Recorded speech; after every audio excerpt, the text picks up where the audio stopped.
வழியோ வெற்று பாதை, திரும்பும் வழியோ வெற்றி பாதை, விரும்பிய இதயத்தை அடைந்திடும் பயணம் இது.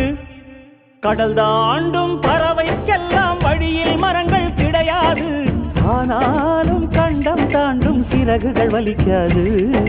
மலையேறும் எறும்பின் கால்கள் வெயிலை மிதித்து உடையாது, மனதோடு காதல் வந்தால் மனிதா தடையேது.